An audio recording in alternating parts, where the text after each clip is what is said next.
दोस्तों क्या हो जब आप अपनी लेबर से बोलें ईंट देने के लिए और वो खाना खाने बैठ जाए। और आपने दुकान वाले से सरिये का ऑर्डर किया और उसने पानी का ट्रक भेज दिया। दोस्तों कुछ ऐसा ही होता है जब हमारी भाषाएं सबकी अलग अलग हो जाती हैं। आपकी भाषा में ईंट का मतलब ब्रिक होता है जिससे घर बनाए, और हमारी भाषा में ईंट का मतलब खाना खाना होता है। दोस्तों इस दुनिया में बोले जाने वाली 7,139 भाषाएं हैं। क्या किसी ने यह सोचा है कि इतनी सारी भाषाएं असल में आई कहाँ से? जब हम सभी इंसान हैं तो हम इतनी भाषाएं अलग अलग क्यों बोलते हैं?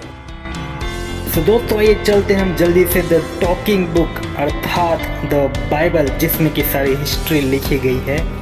क्या कैसे हुआ, कब मनुष्य बना, कैसे भाषाएं बदली, क्यों बदली गई, सब कुछ आज हम जानेंगे द बाइबल की किताब उत्पत्ति उसके चैप्टर 11 में, जहां लिखा है सारी पृथ्वी पर एक ही भाषा और एक ही बोली थी। उस समय लोग पूर्व की ओर चलते चलते शिनार देश में एक मैदान पाकर उसमें बस गए।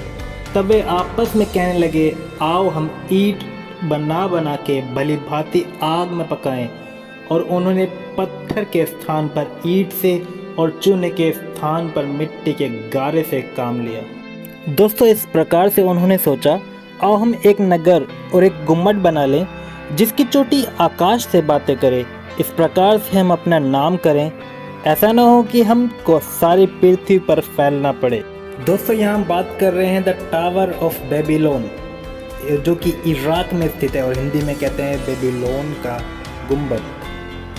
सो ऐसे ही दोस्तों जब हम अपना एक कोई घर बनाते हैं तो क्या हम उसके घर की कुछ हिस्से को खुला छोड़ देते हैं, अर्थात उसको कोई हम इस्तेमाल नहीं करते?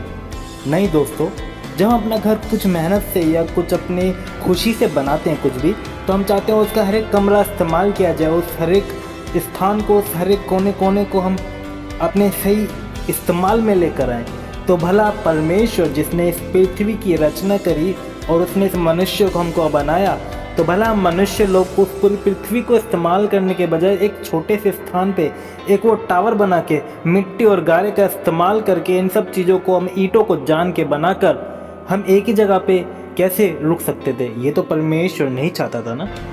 इसीलिए दोस्तों तब परमेश्वर ने मनुष्य के बीच में आकर सबकी भाषाओं में गड़बड़ी फैला दी, अर्थात भाषाओं को डिवाइड कर दिया, और जिससे कि सब लोग अलग अलग भाषाएं बोलने लग गए।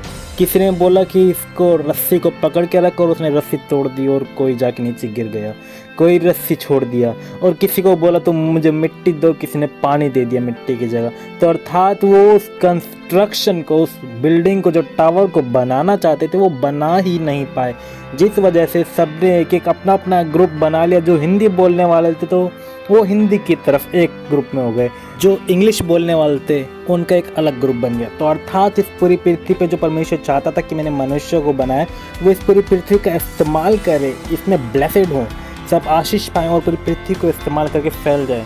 अब वो होने लगा क्योंकि सब अपने अपने ग्रुप बना के, ग्रुपिज्म करके, अपनी अपनी भाषाओं को बोलने के हिसाब से वो उस पृथ्वी का इस्तेमाल करने लग गए। वो उस देश में जाके बसने लग गए, उन्होंने उस देश को बसाने लग गए अपनी अपनी भाषाओं के हिसाब से।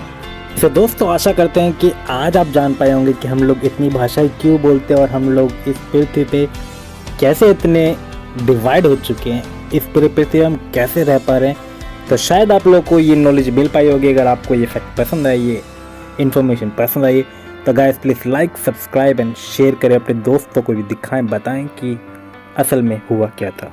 धन्यवाद।